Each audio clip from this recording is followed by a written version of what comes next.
Welcome to My 95.1 Hot Takes, where opinions are made and results are chosen. Today we have a live crowd with us. We're gonna do MCU hot takes, no comic stuff, just straight movies. Do you want me to go first, Mr. You Griffin? go first, man, because I'm ready to defend. I'm gonna go in there. I want you to do your hot take, and I'm gonna take you down respectively. Tobey Maguire's Spider-Man has the best suits between Tom Holland and Andrew Garfield. I actually agree with that one. I'm a big Tobey fan. He's my favorite Spider-Man. I've got that on my list too. Nah, straight up, Spider-Man 2 suit is the best one out of all of them. And how do we know that? Because when they did the Andrew Garfield second movie, they went back to a replication of that. So I fully agree with that take. Okay. Yeah. All right, Doctor Strange is not a good movie, and it's just straight up a carbon copy of Iron Man. I don't know how much of that I think is true. It's more of I think he has a good solo movie. His movies are, personally, I don't think they're super great, but I think he does stand out as a character in that show. But literally, you have a dude that is not really a nice guy, that has an accident and befalls something to where he can't use his hands, or he's in a cave because he was captured by the bad guys, and has a come to Jesus moment to where he turns his life around and goes and seeks out stuff and finds what he needs. I mean, it's the same movie exactly, only they slapped on a Doctor Strange on it, and there you go. And I don't think those movies are that good either. I have a big problem with the way that he actually does magic in the comics, in the cartoons. He uses incantations, but here he does this like nonsense with a ring and stuff. What do we think, audience? Do we agree? Yeah. What's up? Okay. I won't let you in on that one. All right. Doctor Doom would not be a good MCU villain in Doomsday. I disagree. Doctor Doom is one of the greatest villains in all of Marvel Comics. I think he's going to be fantastic the way they're going to do it. They would not put forth Robert Downey Jr.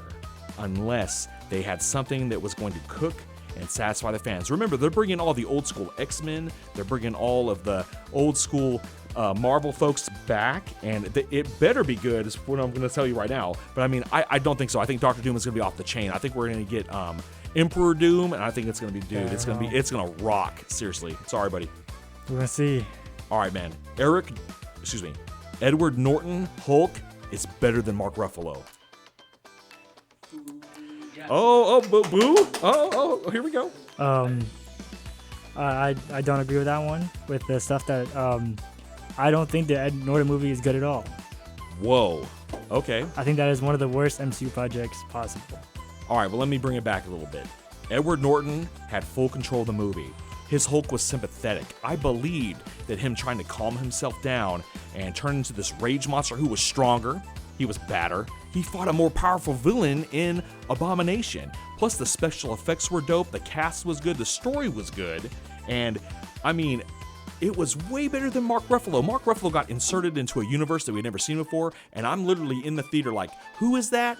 Oh yeah, he's playing the Hulk, because he didn't get his intro like Edward Norton. And Edward Norton ultimately had to leave the project. He got fired. I'm not really sure exactly what happened with that, but ultimately it was a shift in character and design. But the Edward Norton movie is good, dude. When he falls out and has to become the Hulk and fight Abomination in downtown Harlem, that had implications. And let's not forget, that was part of the early Paramount connectivity with that, because Universal was the one that made that movie. But no, it's a good movie, bro. I think you were off the mark. We've never seen strong, powerful Mark Ruffalo Hulk. We have not seen it. Yeah, he fought in Ragnarok. Ooh, he was in an arena. You know, he slammed Loki down, but he did not take the power of the Abomination like Edward Norton Hulk did. One-on-one with Thanos, by the way.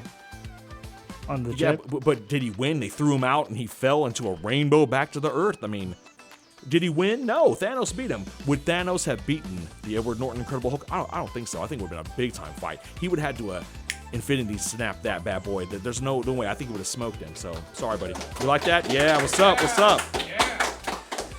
All right. The Loki show is better than Moon Knight, Captain America movies, Iron Man 2, and Avengers 2. Age of Ultron. The show was better than all of those? Yes. No, I don't think so. You had me until you said Moon Knight. I mean, Moon Knight was its own thing. It was so drastically different and stylized, and I really liked that show. There was a few things I didn't, but Loki, man, it was a slow burn. It had its weird little quirks. I mean, The show kind of lost its luster to me when he opened up the desk and the Infinity Stones were paperweights. I was like, what is that? It's man? the TVA. There's no magic in it. I understand that, but it was just a little bit much. And I mean, the TVA ultimately didn't really do anything.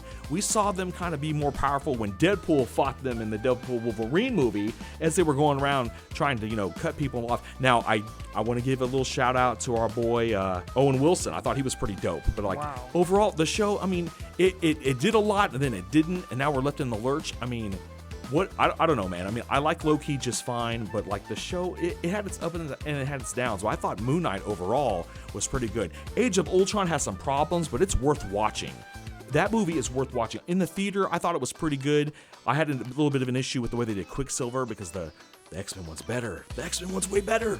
But it's like, the movie was good. So it's low-key the show better than those two, Moon Knight or Age of Ultron? I don't think so, man. Sorry. Nope.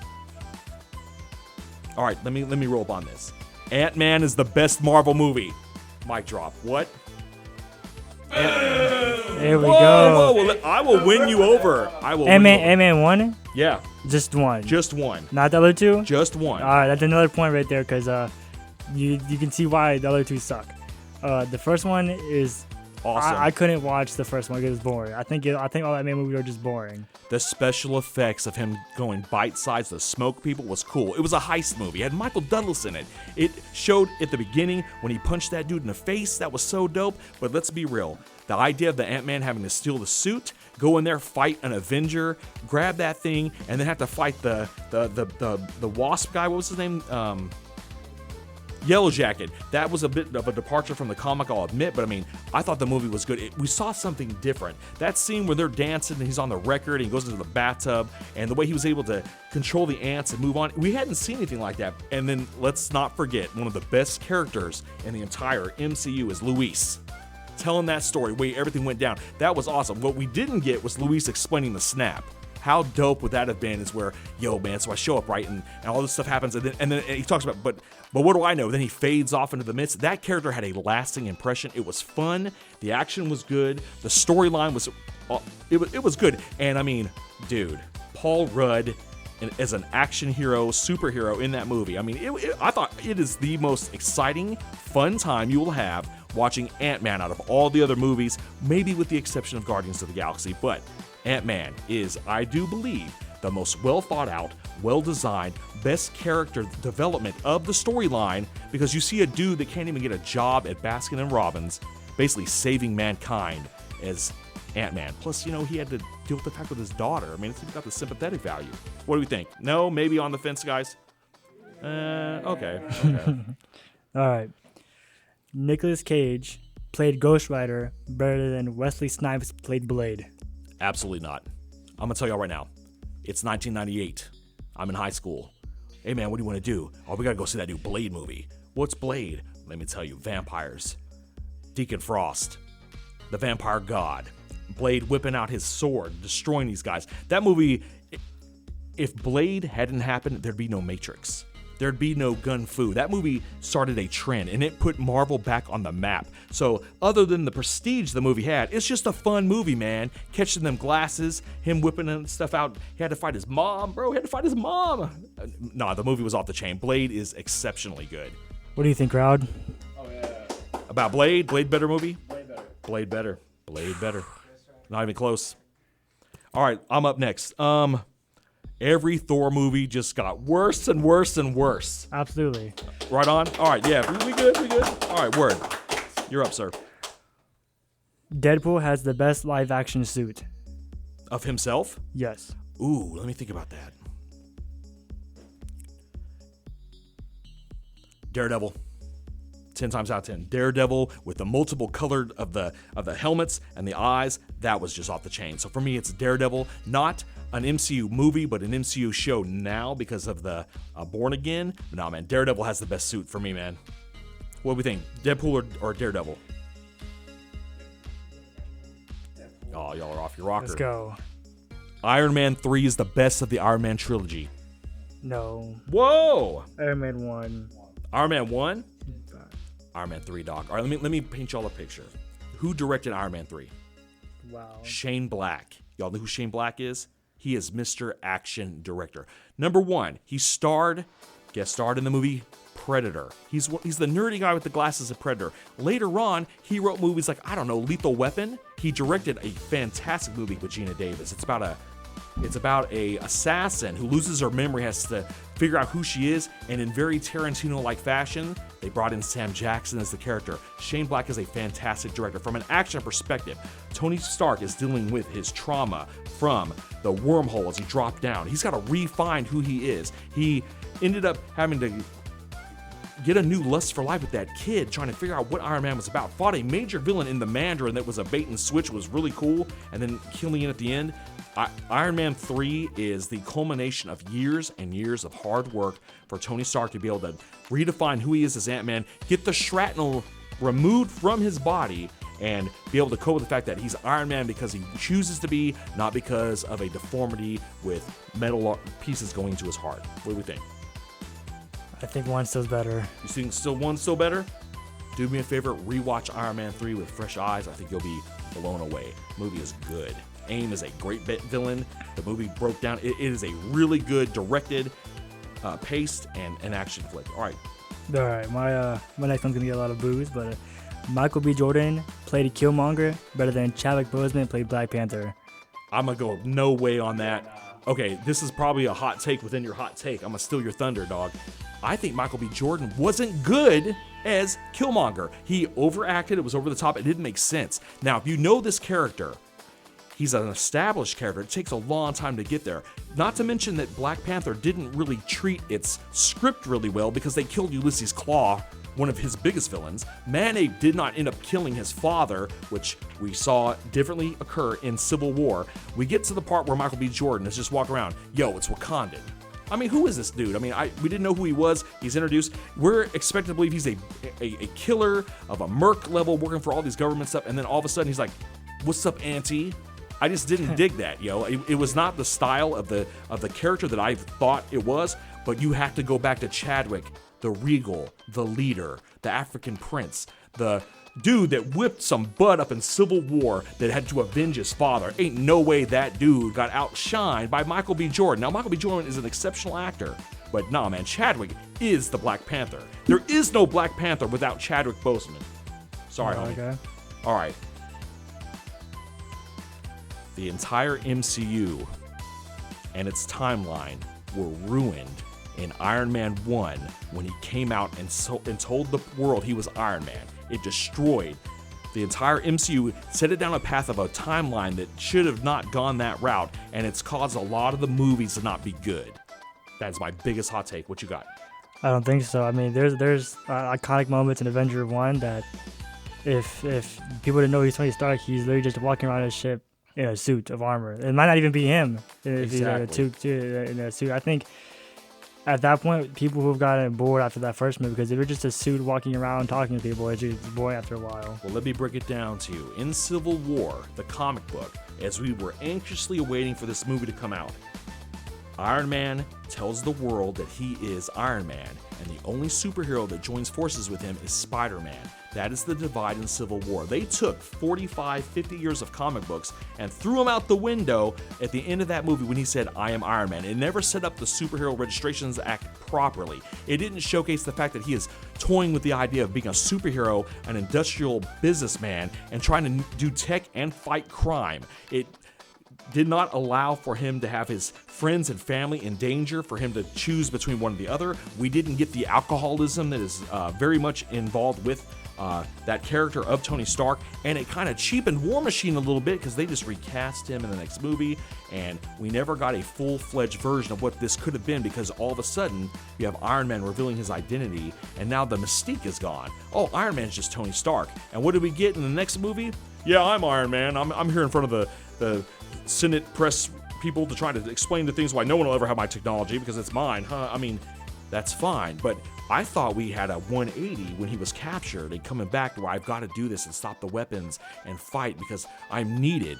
That revealing himself as Iron Man, it was an egotistical move that again changed the trajectory of the MCU forever, and I think it would have been better had he not revealed himself in the first movie. We would have gotten a lot more story, a lot better content, and a better hero overall, in my personal opinion. What do we think? Is that what's up? Okay. We're gonna get some speed rounds in here a little bit. Cool, let's do it. Okay. Sylvie and Loki was a better side character than Winter Soldier and Captain America. The female Loki was better than A better side character than Winter Soldier. Than the White Wolf. No way. Bucky is absolutely fascinating for me because in the very first Captain America, they put so much onus on this character showing up. Why does it matter that him and Steve are friends? How did that even happen? What's the deal with Bucky disappearing and then they find him? No one gave a crap about Bucky until the Winter Soldier. And he came out as the best movie. It's one of the best fight scenes with some of the best villains, the best fight choreography in the Winter Soldier. The Winter Soldier is a game changer movie. That had us all in. That had Grandpa and Granddad wanting to come see an MCU movie because it had Robert Redford in it and the way the story went down. It was a 70s style thriller. That movie is just off the chain amazing. As a character, the Winter Soldier, he had to go through all that stuff. We saw him as a zombified killing machine. He killed Tony Stark's mom and dad. He had to go through all that stuff. He lost his arm. He had to go to Wakanda, and Chadwick Boseman, not Killmonger, had to get him in there to get him trained back up. I mean, Sylvie's okay, but if she didn't exist in that storyline, would it matter? Would Loki still be where he's at? Would there still be a TVA? Yes, but no. Would Captain America have been able to defeat himself in Endgame by not saying, Bucky's alive? That's the only way he was able to get away. So who's a more important character? Who's a better character? It is James Buchanan Barnes. We'll see. All right. They keep killing the wrong people in the cinematic universe. Whiplash, Chaka, Ronan, Ego, and even Kang. They just keep killing the wrong people in these movies. I don't know what is up with Marvel doing that, but every time you see one of these movies, their villain dies. What is up with that? I feel like you go either way. For Kang, there's 10,000 different versions of him. Are there, or did that franchise die? I mean, let's be real. Well, he died. I mean, we get a whole new timeline. That character's gone. The one above all. The one above all. He died. He needed to die for Did that he? part of the story. Well, I mean, he got killed. Okay. Ant-Man. Ant-Man sucks. That villain. Where that apparently that Kang took on 1,000 different Avengers and Ant-Man beat him. Because it's the best movie. What? Okay. All right, let's talk about Ronan, one of the big bads for the Nova Corps in the universe, and just basically lost in a Michael Jackson dance-off because he didn't hold the raccoon's hand. What up with that? I just want to throw that out there, man. Ego, the living planet. Oh my gosh, my son doesn't want to be a part of my killing spree of going to the universe and impregnating people and whatever. Oh, you know what? Yeah, we'll just blow him up with a bomb. What is that nonsense? And then Chaka, man. Homeboy went down crazy with that explosion. That's not how it happens in the comic, dog. You should have lived a little bit. I wanted to see old school Black Panther and then pass on the mantle, or him have to do that in a different environment. But yeah, and then Whiplash from the Iron Man 2. What a cool villain, man. Had Tony Stark's technology, made him bleed, and he just ended up dying too. Dude, they keep killing these guys. Now, had they let them live, they could come back with vengeance. We have other movies, we have other opportunities, but they just keep killing all their villains. It's just weird to me. What do we think? Yeah. Okay. Josh Brolin played Cable better than Thanos. All right, let's put that in perspective a little bit. Josh Brolin wasn't Thanos until he was. They had to recast that a few times. It was CGI. But I mean, the gravitas of you killing half the universe and destroying most of the Avengers, ain't no way, man. Cable, I like Cable as a character. I just didn't think it was depicted well in the movie. Deadpool 2 was not good. I'm sorry. It was just okay. That's not a good movie. Deadpool was good. Deadpool and Wolverine was good. But Deadpool 2, it's mid, man. Let's be real. Wow. That movie is not that good. No, and I don't know anybody that ever said, man, you know what, Deadpool 2, man, Josh Brolin, Cable, man, that hit me up, dog. I got to go see Josh Brolin as Cable because he was just amazing. Deadpool 2 had the best Juggernaut in it. It had the best Juggernaut, a one-off character? Nah, man, but Deadpool 1 had the best, what's his name, the silver dude? Colossus had the best Colossus. So what's up, man? But nah, man, Deadpool 2 ain't even a good movie. The kid that's all fired out and crazy grows up, man. What? Come on, man. Firefist? And then Domino, man. Domino was a very attractive woman that's hardly in the movie, bro. I'm like, come on. That just didn't fly for me. So, nah, man. Brolin is a much better Thanos than he is Oh no. Cable. I'm sorry, dog. Nah. What do we think, audience? Yep. All right. Finish it out. Luke Cage Season 2 was absolutely fire. Did you see that? I don't think I did. Oh, man. So he fought Bushmaster. Anybody watch Luke Cage? All right, the gist of it is people didn't like it because he became kind of a bad guy at the end. He took down the mob, he took down all the people, and then he literally became the new like Godfather of Harlem. And people was kind of really upset about that. But the movie it was a great show. I liked Luke Cage Season 1 and 2, so that's what's up. So, all right, well, looks like the crowd has spoken. Yep. And they liked a lot of what I had to say. I think we'll definitely do this again. Russell, what are your last thoughts, man? Your takes are completely insane, and But I believe him, though. that's good. That's right. I hope you do. But yeah, that's all I have to say. All right, well, thank y'all for being here, our lovely audience. Give it up for the audience again, yeah! And we will see you next time on what? My 95.1 Hot Takes.